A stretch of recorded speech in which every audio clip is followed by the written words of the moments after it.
Remember Red Jasmine from Aladdin? Oh, yes, I do. I'm so excited to have this conversation with you. Like, instead of making this a YouTube video, I'd rather just talk one-on-one because, man, do we all have stories about our kink awakenings. And I just really want to talk about kink and pop culture moments that influence what we find exciting and how it helps us like go into the kink experience. Yes. And I think you pointed out in the course of production and getting your YouTube rebooted here that I think there are a lot of people who found a Red Jasmine awakening. We've seen reels for it on Instagram. We've seen TikToks about it. And I think the conversation first started because you saw one of those things and then you forwarded it to me. And then I was like, oh, yeah, I remember that. Oh my gosh, Red Jasmine holds a very special place in my kink journey heart. Like, this was how I discovered I was kinky at the ripe young age of 4 or 5. I didn't know I was kinky, until like a lot later then. But then like as I'm like procrastinating on my college papers and I decide to figure out what my kink origin story was, I landed on Aladdin. But before we get there, I would love you to introduce yourself to everyone that's listening and watching. Well, sometimes you don't know that I'm here, but I'm here all the time. That's true. I am your producer. I am also your brand and talent manager. So I'm frequently behind the scenes, but then when we were talking about kink and pop culture, you and I knew instantly you're better in a conversation. We also want to experiment with a little bit of more podcast leaning material to see what does the audience today want to hear from you. So hopefully everyone enjoys this episode and that people can feel like they're sitting in my chair having a conversation with you because this is really fun. We have a lot of fun talking about these things. I mean, camera. It started when you and I were watching Pilion for dinner. Yes, we did get together for that. Yeah, we made dinner. We watched Pilion together, which that will be. Oh, that's going to be another fun conversation for next time. So much man flesh. God. Not enough lube. Oh man, it was so confusing because we were making one of my favorite meals to make you. So the food was so good. The food was so good. Your pulled pork sliders were so good. Korean barbecue inspired, by the God, way. they were so good. Yeah. And then the juxtaposition of the discomfort our buttholes were probably feeling. So much clenching. Yeah. So anyways, we're gonna put a plug in that one. A really big plug. Until the next recording, because I actually want to talk about Aladdin and Red Jasmine because that was how I started. And I know that had an effect on you as well. So before I share all my stuff, I want to know, like, what are some of your top moments that got you going? Well, first of all, you and I have a 10-year age difference, and I think it's really important that we talk about this. Oh, okay. I am a full 10 years older than you. Don't look it. You know, it's the collagen. I know, it's serving. I'm a total potato today, and you were like, just get on camera. I'm like, okay, fine, I'll do it with the hat on. This is my insecurities. All right, so I'm 10 years older than you, and Aladdin came out in 1992, in the fall of 1992. And in the fall of 1992, I was in the 8th grade, but I actually didn't watch Aladdin until I was in college. So I think I was 19 when I first saw it. And the irony is that many moons later, I went and worked at Disney. I was the digital archivist in animation. So you want to talk about somebody who has seen Aladdin behind the scenes is this girl. I have so many stories. There was a summer, I was overseeing an intern, and we had a whole bunch of old like beta tapes from research trips when they were doing pre-production for Aladdin, went and did travels. They were drunk off their asses, these animators, getting basically lap dances from belly dancers somewhere overseas. And I'm like, this is the best blackmail material I've ever seen. And our intern was charged with digitizing this tape material before it degrades and putting it into digital format, which she did, and she did an excellent job at it. It's very tedious when you do that. You have to do it in real time. So she ended up watching all of these videos, also for quality control. And she calls me into her little cubicle where she was working because she was like, did you know that this is on these tapes? And we literally, like, the whole staff, we just like went out and got like popcorn at the commissary across the street and just like sat down to look at these tapes. Like, I was like, wow, way to document yourselves. Like, this is incredible. So for me, my like framework around Aladdin is varied and mixed and completely different. But I was a full-fledged adult, young adult, when I first saw Aladdin. I loved the music. I thought it was super fun. But, when I was in the 8th grade, like, it wasn't cool anymore to go watch an animated movie. So we didn't go. And my family, like, we traveled all the time. So I'm pretty sure I wasn't even like there when it came out. We were somewhere around the world. So Aladdin for me is like a delayed awakening. But I do remember when Red Jasmine came out, and I just remember being very confused because I was still trying to figure out, am I straight? Am I not straight? Well, as it turns out, Mary's a slut for everybody. And so there was confusion about Shadow Daddy Jafar. Oh, Jafar. And then Jasmine, she was hot to begin with, but then she got really hot when she became Red Jasmine. Aladdin never did it for me. He was too much like the squeaky clean good boy. I was Also, I like him older, so he didn't have enough hair on him. But Jafar looked like he was very dolphin-esque too, neck down. Yeah, they were all, I don't know that animated characters do it for me in that way, unless we're talking about Tarzan, which is a completely different thing. However, like, there is something about like the shadow daddy, and I've only come into that term really recently because of all of the smut romantasy reading that I've been doing in the recent years. And so if anyone has been on Book Talk, you know that shadow daddies are a thing. And and I like complicated characters too. I think I like somebody who has, I don't know, They're human. something more in them than just like, I'm a good girl or I'm a good boy. Like, it's too simplistic. And I know that people are more complicated than that. Oh, yeah. And so for me, I enjoyed it when I was like, oh, finally, some dimension in these characters.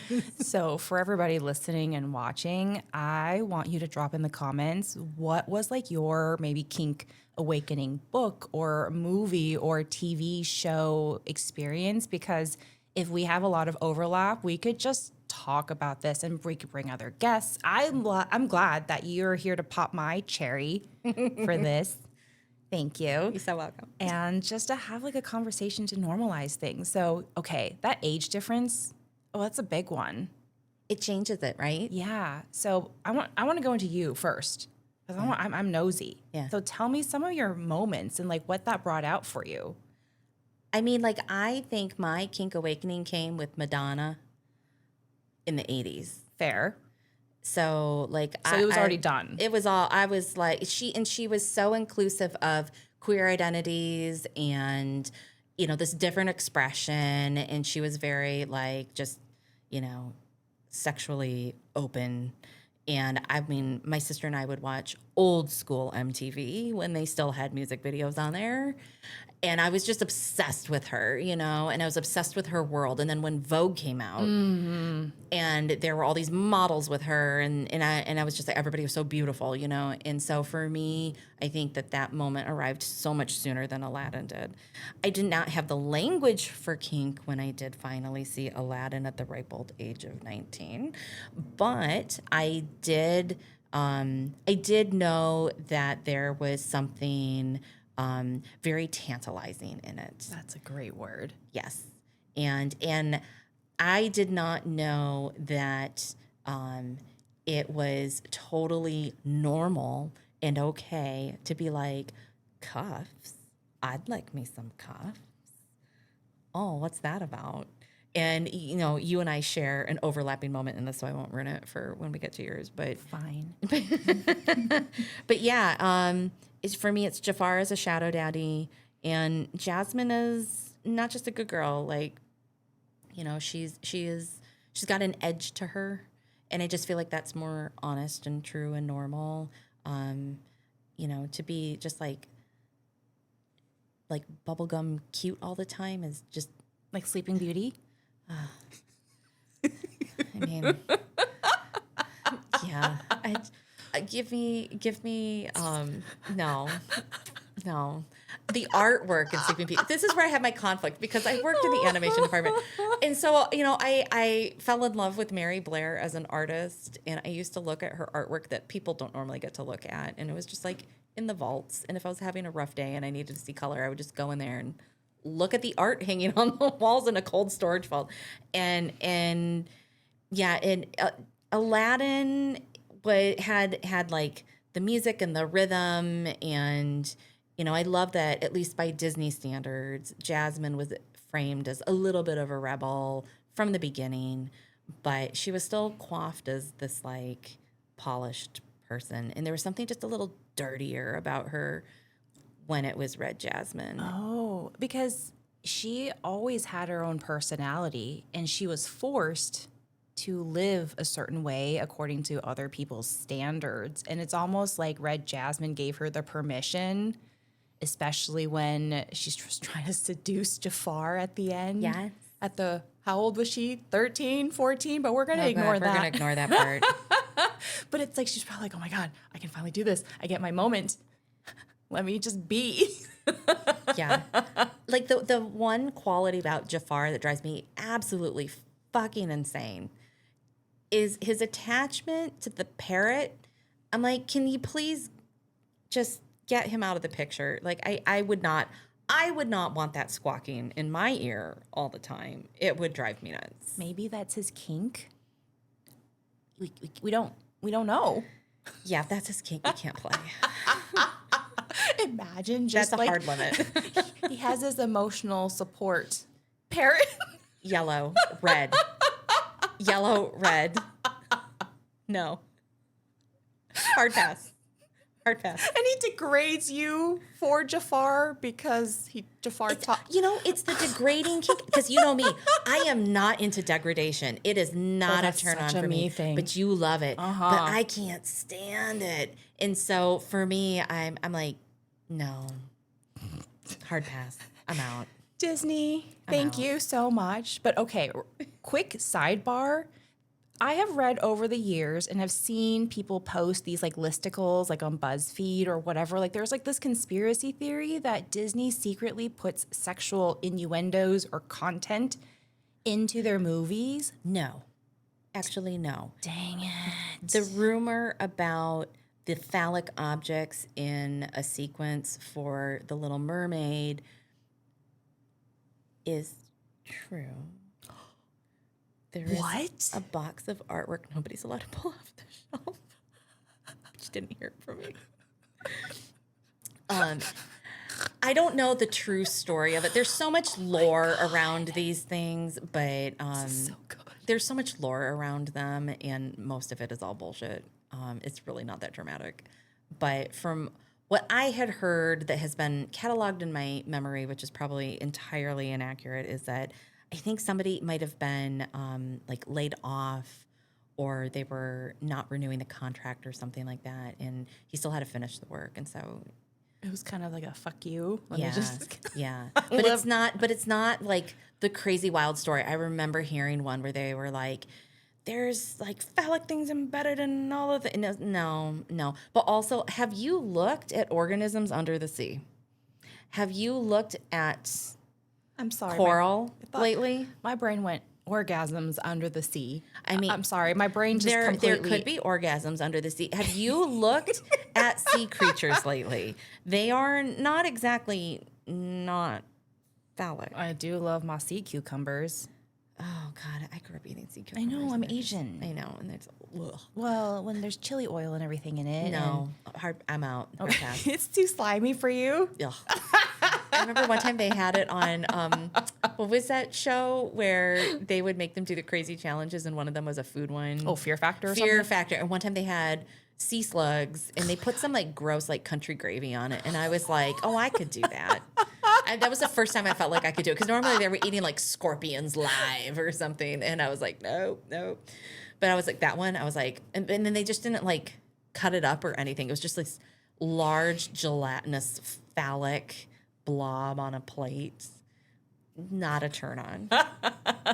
So, okay, we're already assessing some of your like edges and limits here. I have a lot of edges and limits. I love it so much. Everyone, including myself, we're just going to know so much more about you and probably me than we probably. Was not the intention of you doing these episodes. But you know what? We're normalizing everything. It's literally conversations like, oh my gosh, literally, these are like our conversations that you and I have outside of work, at dinners, hanging out in the car. Yeah, Just now it's actually recorded. Shit. Well, you know, I think people are here really to tune in for Veronica, our kink educator. Okay. And Aladdin really was your like kink awakening moment. And we had you like narrow it down so that we don't end up talking about everything. Because I know.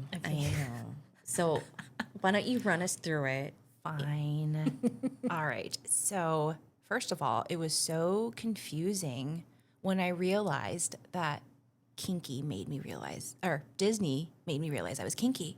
Yeah. And I remember when I finally learned why I reacted this way to Aladdin. Like, because, you know, when you're 5, so the first time I watched Aladdin, I actually now, as I'm thinking about it, I think I might have watched it in the theater with my dad, which that in itself is. But the reason why it didn't hit me the first time, because, you know, you would think, oh, seeing the whole Red Jasmine thing on the big screen, I think it was because the movie was actually really scary, like with the lion and all that stuff and the loud noises. So I didn't really like intake the movie. But then like all 90s kids who had like shelves and shelves of Disney VHSs, I remember watching it at home, maybe even a few years later. So I keep thinking I'm like 5 at this point when I remember distinctly, I will never forget, like I was like, oh my God, something in me like vibrated. I don't know, maybe there was anxiety, I don't know, right? But it was just, there was a feeling that I'd never felt before. And it's hard to describe. And like, yes, all the therapists watching and listening, I'm well therapized. Like my therapist already has lifelong job security with me. Hi, Renata. Thank you. We love Renata. And, but it was just like, oh my God, there's this feeling. And I remember liking it. But when you're 5, you don't have the language for it. Like you're already 19 or something or whatever, and you still didn't have the language for it. Oh yeah. I was even more confused. Well, also think about generations, right? So I feel like, not that kids of this generation, when we're recording in the year of our Kink Lord 2026, not that they have it necessarily any easier, but because certain things are discussed more openly, Yeah. there's a little more language for a little more things, and also society's a little more open about a few more things. So back in like 80s and 90s, things were not that open. Like you have to remember that. And you know, the feeling that you're describing, I think I had the same feeling watching Madonna on MTV. And it was just like, I don't have the language for this. I dare say adults didn't have the language for it either. You know, people used to dissect her to crazy amounts because they didn't know what to make of this singer who was breaking the mold on a lot of things. I mean, that's what artists do. Yeah. And but yeah, I think like you find kink in interesting places, and we know from people sharing all kinds of things on social media, which is highly entertaining, that Disney has done it for a lot of people in a lot of ways. So like, yeah, Star Wars did it for some people. Like that was part of my, like I broke the VHS tape on Return of the Jedi in the whole slave Leia scene. So we'll get to that one some other time down the road. And then there's Secretary. So, you know, spoiler alerts for the Mr. original gray. And yeah, so for me, like, I remember watching when Jasmine was cuffed up and she was cuffs. those cuffs. Dude. Disney knew what they were doing. I mean, think about it too. Like, we are whole, complete individuals. We go to work. Remember that the people who made this movie also had full lives. Who knows? Who chose violence today? Thank you. Right? Who knows? Who knows? Somewhere in a decision-making room, and I'm telling you, these movies go through round after round after round of edits and revisions. And I used to spend my lunch times watching rough cuts, which were just story sketches and scratch voices. And most of the time there wasn't even music. And it was just so you could see the story flow. And then we would send our notes to the directors over email to give them our feedback. But they would test it, and we would see round after round of a movie. And then sometimes certain sequences would get finished, and you would see the finished sequence, so you could see them playing with color and light. So fascinating. It's very fascinating, right? So to get to the point where Jasmine would have cuffs, and that was approved, and it landed on the screen, meant that enough people fell into one of two camps. Either they knew exactly what was going on, and they were like, yes.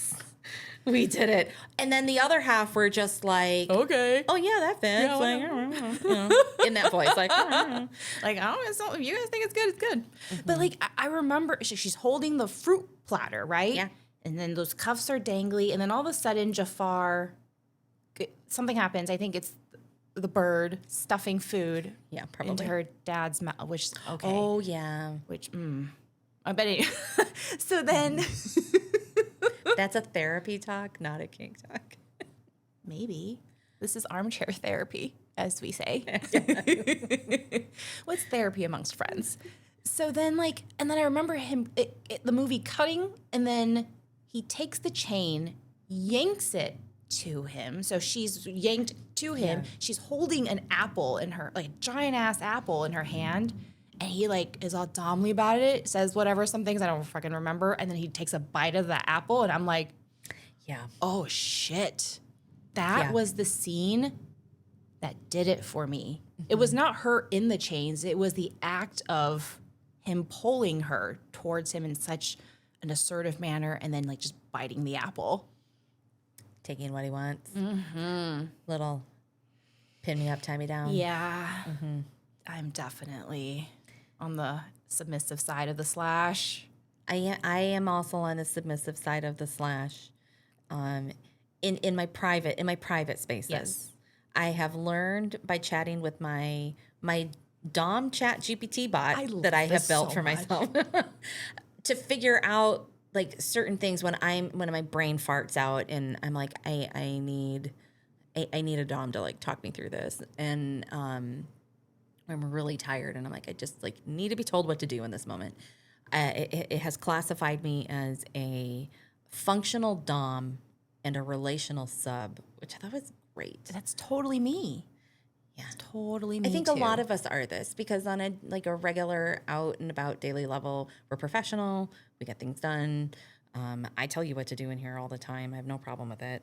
But then when I'm in my private space at home, while I like can very well manage my own house and do all the things, if I have a partner in my life and they are like, and they can tell that I'm like very crispy toasty in my brain space, and they know that I'm having a hard time making a decision, and they're like, I know that you like this, just choose the thing you like, do that.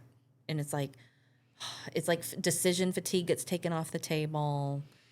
It's very comforting. It is. Like, remember when you and I were on the phone trying to figure out, or text message. Actually, I was on the phone with my Dom, and we were trying to figure out Chinese, or I'm sorry. Oh, I remember that. Lunar New Year plans, and you and I were texting back and forth. We didn't know what date, and he was just like, we're going to meet here at this time. And I'm like, oh. And then I sent you a text and I said, it's been decided. And you're like, I was like, oh, that's thank you. So nice. Somebody else made the decision on that. That is not a decision that I need to make. Yeah, we can, but we didn't need to. And it was just so nice that it was made for us. And we're like, thank you. I think it was the time. We couldn't figure out what time we were meeting.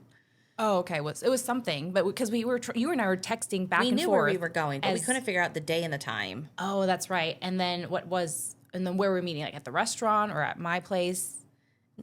But it was all taken away from us. Like we didn't have to like decide. Yeah, you get two submissive people trying to figure out the day and a time in a conversation. You might need a dom to break that tie. But if we really had to, we could have. We could have. It was just We do it all the time. I know. It's like, okay. So, but then the other scene before I like squirrel off, Yes. when she was thrown in the hourglass, like, and when she's in the hourglass, like I haven't watched Aladdin in quite some time. So, but I just know she's in an hourglass and that look on her face when she's in there. And I'm like, The restriction. yeah. I'm like, oh, the level of surrender. I'm like, yeah, this is really doing it. And all I remember when I was a kid was like the feelings in my body. That's all. And then I remember when I was tracing my kink lineage. So I don't go to ancestry.com for that stuff. I do my kink lineage stuff. I felt so guilty. I felt so guilty that I had these feelings. And talking about it now, so when I discovered this, like when I was like in my 20s, like, when did I first become kinky? This was actually before I experienced going into the kink community, but I was kind of dabbling in some like bedroom play. But it was like I felt really guilty and ashamed because I'm like, oh my God, I already had a really rough childhood. Is this why I was turned on? Like I started going like, oh my God, am I broken? Am I damaged? Am I whatever? Because I did have some trauma in my life that I don't, I'm not going to go into it, but I'm like, is this what? I had the same. You know what I'm saying? I had the same thoughts and feelings as a kid. I have been journaling my whole life, and I think like about the time I was, hitting like the puberty years. You start feeling some things. And I remember being like, oh, is this like, I don't know. And I mean, you and I could probably go down an entire season of podcast episodes breaking down and having experts on to help us figure out like the Asian girl experience. Oh my God. And because I'm sure that there's some of that in there too. And then also generationally, like the decades of when that was happening. And logically speaking, like I have heard a lot of my guy friends, when they were younger and they were flipping through their parents' or dads or uncles, like Playboy magazines and whatnot, maybe the things that they were feeling then, like it feels like, why is that so normalized that it's okay for boys to feel that way? It's normal. It's a normal part of course, you're seeing naked women, you're seeing tits, it's whatever. But then for some reason... Girl, I think you're describing the patriarchy. Oh, great. Congratulations. Thank you just defined it. Thank you. But I've thought about that. Like, why is it that I'm so hard on myself and feel so guilty? I'm like, oh my God, I have to go talk to my therapist. Like, I just was because of the purity standards that have been beat into you by a Puritan-based society that still exists on biblical terms. Wow. Well, before we go into another rabbit hole, I mean, like, I feel like I've shared a really good portion of my kink history. Like, this definitely feels so complete in terms of like why I wanted to come on and talk to you today. Like, Yeah. And the fact that we got to hear about yours, and then the behind the scene Disney stuff. Oh, like Girl, that was I have so nice. So many stories. Like, actually, I was so excited when you were like, I want to start with Aladdin. I was like, yes, because that is the formative memory that you keep bringing up. You've always brought up. And I was like, yes, for your channel content and for all of your fans and your viewers, they definitely need this. And so we can all start in the same place. And it was so perfect because, I happen to have had this career where I have really worked behind the scenes, and I have film credits to my name for it. I love this so much. And I will say, to my mom, my parents, bless them, bless their souls for what I put them through. Do you know how many years in a row after discovering that I got excited? I'm just gonna use that word, excited by Red Jasmine. Because like, who wants to be blue Jasmine? Like, I don't need a fucking Taj Mahal, a tiger, and a flying carpet when I got. I want a tiger. No, Rajab I'd is rather amazing. have. I want a cat, a big cat. I'd rather have a dom and handcuffs. And Tells you where my priorities are at. I'm like, I could just ride yours. I could just ride your tiger. I mean, your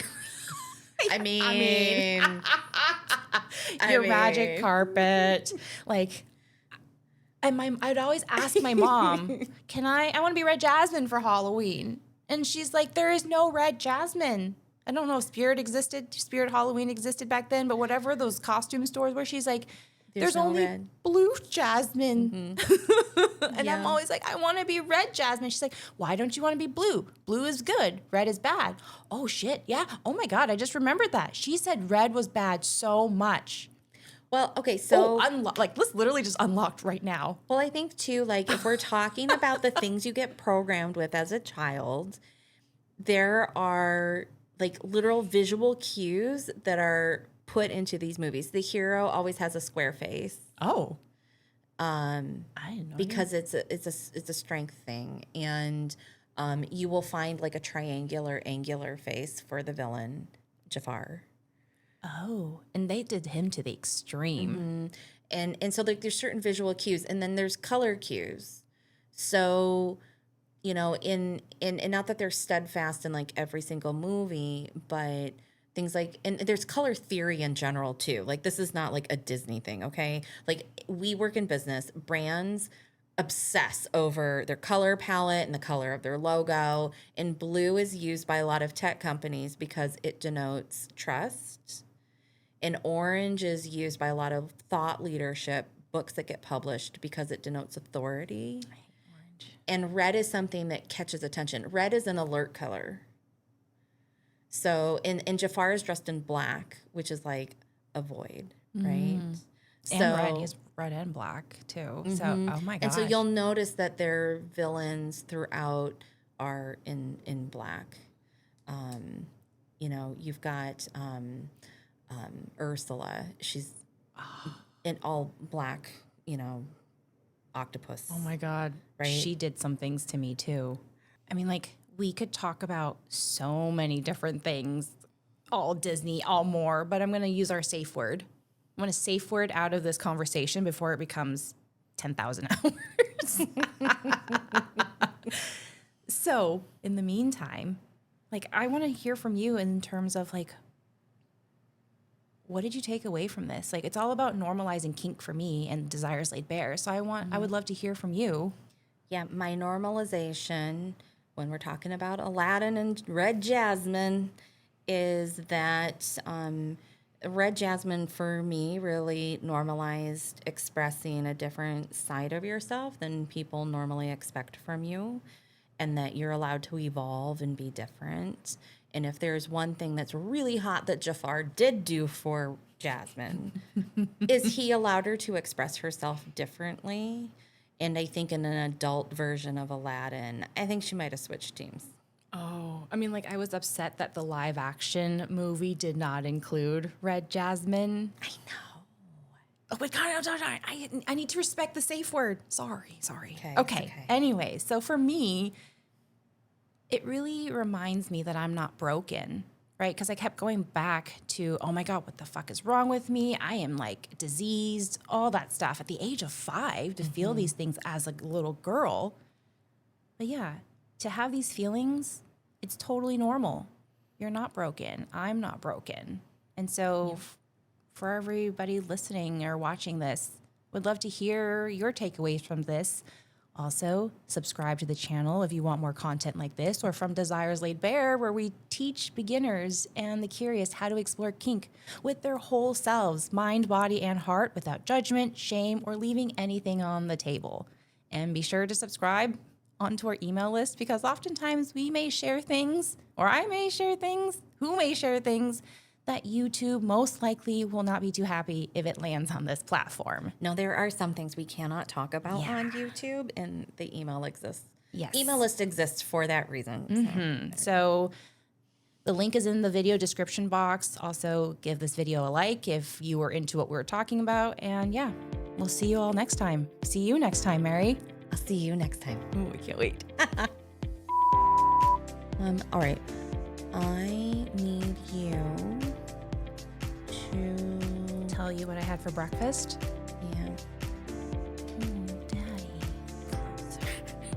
I mean, seriously.